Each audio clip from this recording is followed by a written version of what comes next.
Welcome back, my lovely espresso ice cream. I am sharing this post for you just so you're aware. Before Bitcoin does moves, I have ideas because I'm always trying to predict the future. I'm always trying to feel out where's everybody positioned, how's everybody thinking. Because if you are holding with weak hands, you will get absolutely annihilated. You will feel the wrath of the crypto industry and you will realize where everybody calls it a freaking scam. You'll also see firsthand why, even though people aren't trading, they still lose all their money because they hold on to coins. And they're like, well, I believed in the founder and the leader and all these, and you actually get nowhere for most coins. All right, now, to flesh this out, we have to practice with these short-term buy the news, sell the news types of events, and the higher win rate we can get at predicting these, it will increase our chance that when it comes to the big one, we're going to get that right too. Now, this is a picture that Crapo is an industry influencer and he's got like over 75,000 followers and he's become a big meme. And actually, like, look, for all the flack he's copping, by the way, he's got me blocked, so that's why he's called Crapo. Okay, so Crapo has copped a lot of flack, but his popularity has been rising. I think it's funny what might happen in the future. I've seen this happen before many times, friends. Look, it might be as simple as this. See, I mentioned this, right? Wait for Crapo to face total embarrassment from the whole crypto industry. And I'm saying it could be, Bitcoin 42, 45, 48K. At some point, it just the total embarrassment. What's the embarrassment going to show itself as? You don't know. It might be just a full-on long essay of apologies. Bang, bang, bang, bang, bang, bang, bang, bang. Just something's just going to appear where you're like, oh gosh, this is unique. Wow. But you're not going to think it's unique. You're going to probably think with most other people like, wow, we defeated the bear. The great bear is done. That's what most people are going to believe. And what actually is happening is people are entering a bit of a euphoria feeling. That's what's actually happening. And doesn't that mean top signal? Yes. Now, what people will get wrong is they'll think as soon as the euphoria hits, oh, it's time to go down. Might not happen like that. Might be another week or 2 or 3 or 4 or 5 or 6 before something gives in and you realize the Bitcoin ETF was a Trojan horse all along and it'll sell the news and the demand isn't as much as you think, okay? Look, I can always see it right now, friends. We go up on the Bitcoin ETF. When it launches, we go down. And then as we're going down, people are reporting embarrassing volume metrics for the Bitcoin ETF saying, oh my God, we did $1,000 of volume today. We were expecting 105 million. And people are going to sell. But good, screw them. Screw them. You bought on a Bitcoin ETF. What were you thinking? Real crypto degens, all of us with mental illnesses, we bought way before it, all right? So in the midst of this mania, you might see that sell the news event for the Bitcoin ETF, and we might watch everybody actually face reality in 2024. I mean, I could see it happening where everybody says, Crapo was actually right. Crapo was right. We were going down, and they might actually get rid of all their confidence later on in 2024. But don't forget, friends, that's actually when you're meant to buy. That's why I'm going to give you a nice little pump. You deserve this pump. You deserve this pump. Now, funny markets are very funny, aren't they? This is Pepecoin. This is funny, friends. A lot of people, they got a heart attack. This is actually amazing. See this? This is a coin called Pepecoin. It's not Pepe, it's Pepecoin. It's a different coin. And it just spiked 550% out of nowhere. Now, it was interesting. So many people went to the real Pepe chart and like it's all gone nowhere when this happened. And they're like, what's going on? What's going on? Well, why am I showing this to you? To show you the randomness of the casino. Oh, buy Pepe, buy Pepe. Oh, you bought the Pepe that you thought everybody was focusing on this year? Well, guess what? You bought the wrong one. You're a poopy head. Pepecoin was actually one of the original Pepes. Yes, there were like 14 before it. How are you going to pick the right one? And if you pick the right one, how much money are you going to put in it? $30, $100. By the way, someone in the comment section, a friend, I think his name was Sam, he said he put $30 into Casper.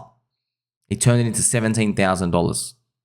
Now I want to ask you, bro, why didn't you put in $1,000, you little bitch? See, you could say that easily. Why didn't he? Why didn't little Sammy do that? It's because you don't know. You don't know. There's 10,000 coins to choose from now. It used to be 80 coins, then 300. I was choosing from about 3 to 500 in 2021. That was hard enough. Now you've got 10 to 30,000. There's too many grifters and scammers, friends. There's too many grifters and scammers. I'm worried for the industry. I hope we find the way to find the new revolutionizing tech industry, because the S&P 500 stocks, they don't have all these sectors. I'm looking at memes. Look at the randomness of memes here. S&P 500 doesn't have all these sectors, friends. I don't know how many. They're like 6, 7, or 8, whatever it is. But in crypto, we're making a new sector every 4 weeks. Memes, and then NFTs, and then financial NFTs, and then Elon Musk words. We're making, and then perpetual trading swaps, and then mid-curve DeFi and Arbitrum, and then mid-curve DeFi on Phantom. There's just sectors everywhere. There's too many coins because it's so easy to make. That's the hard part. Too much supply out there. That's why we're going to need more. You want to know, what is it? What is it? Well, I don't know. Let's wait and see how 2024 starts. Let's see if they can entice us with new coins, because Pepe moving out of nowhere is just showing you how everybody's just doomed to get wrecked, okay? The Pepe from this year had insiders that moonshot it and still didn't move. So it's just showing you the absurd randomness of it all, friends. Look at this. OG Boomer, I had Pepe and I sold it for a 2x in its infancy. So yes, this is everyone's experience. You have no freaking idea, man. Remember, everybody says, cover your initial, cover your initial. Guess what? He sold for a 2x. So there's nothing wrong with you. Just, why are you the 1 out of 10,000 coins that's going to go up? We don't even know, friends. Everyone's just gambling. But still, we've got to remember there's other forces fighting us too. So in the midst of Pepecoin, all these other random poopies starting to move up randomly, and then the things that you thought were going to move up, not move up, you've also got the bug eaters still in the then they fight you phase. That's why you got to be careful. Maybe that Bitcoin ETF might be a sell the news. You just got to be careful for 2024. I mean, I've told you, friends, every Bitcoin halving year is green. And I don't know how many weak hands are going to be betting on 2024 to be green again. I don't know. I'm just telling you, if I'm speaking about it to you, that's why you like, subscribe, belly button, or you shock this algorithm, family friendly show. If I'm speaking about it, I'm using myself as a proxy for maybe other retailers are thinking about it too. See, most people get it confused because they put themselves at the center of the universe and they think there's some sort of unique slow fake. No, you're not. We're just like everybody else, all right? Now, Uncle Peter Schiff, the bug eaters have actually targeted him. Uncle Peter Schiff is being targeted by the bug eaters with fake lawsuits. He defeated them, but you see, I don't know if Uncle Peter is really aware of UFO tech or all the evidence for all the weird stuff going on out there. That's not really weird, but I don't know if he's really aware of it, because if he was, he would know, oh, wait a minute. I wasn't randomly targeted. I was targeted by the bug eaters. And yes, Uncle Peter says, I defeated them victoriously. Yes, technically you did, but actually you didn't. They bought 2 years off you, buddy. And they're basically sending you a signal. They go, hey, if you keep talking about this CBDC in a bad way, if you keep talking about the anti-establishment ways, if you keep talking about this, well, guess what? You see those 2 years we annoyed you? Next time we're going to make it 5 in the last years of your life. That's how they work. That's why they're bug eaters. If only you had a friend like me who's been sniffing chairs everywhere to tell you this.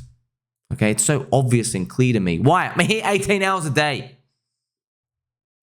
It's the same corrupt scum that control the corrupt SEC. They make the rules, okay? So here's Uncle Peter Schiff writing essays and essays. Nick McKenzie's Wikipedia page has been falsified again. Someone added that he's actually lost the defamation suit filed by me, and now that the reference has been removed. They're playing with him, man. People are playing with him. They're screwing around. Also removed was the addition that he was ordered to pay me $550,000 in damages. Uncle Peter Schiff. I don't know how someone so contrarian and so skeptical hasn't made a video. Like, just start researching, I don't know, Bob Lazar, Roswell. Just start researching some of this stuff going on. If that's too far left field for you, start with, and I have to use code words, start with the people who invented technology that made it easy for you to generate your own energy from home without needing the oil companies, okay? And you'll find a strange coincidence that all 18 of these people over the past 20 years get a mysterious, hyper-aggressive cancer illness, poisoning, and die within 3 months of them trying to publish their paper. All right, now, golly gee, I mean, see, friends, we're actually in the then they fight you phase. All right, not just joking, but this is the type of stuff that's going on. That's why in crypto, please be careful, man. We know, friends, they know Bitcoin dictates us, Habib. They know. Well, you think you're the only genius that figured it out. Golly gee, did you know Bitcoin dictates the whole crypto industry? Yes, they know it too. That's why I'm begging you, friends. Euphoria might come earlier than we think. There are heavier hands than we think. And I'm going to say it. I'm going to have to put, friends, if there's no torchlight emoji here, I'm going to leave this video without telling you. You're lucky there's a torchlight emoji here. All right, you're lucky. I'm going to shine the torchlight on something. I don't believe Michael Saylor. His 160,000 Bitcoin or whatever, I don't believe it, man. I think some of it's going to get sold. And they're going to find the way to smoothly transition the words to the industry, okay? And you're going to realize, look, friends, Elon Musk freaking dunked on us, brother.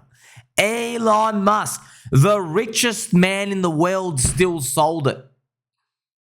You think this dude's not going to sell?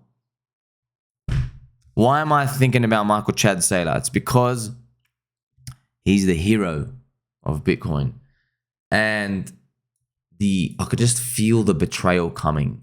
You can just feel it and you can smell it. That's why I'm begging you, instead of crying like a little girl that the price targets might not come, still probability they can, instead of crying about that scenario, try to get more bags. Try. Also, try remaining my friend. I know you will. Make sure you like, subscribe, bell button, all. To your mum and dad, I do love and appreciate them too. Catch you soon.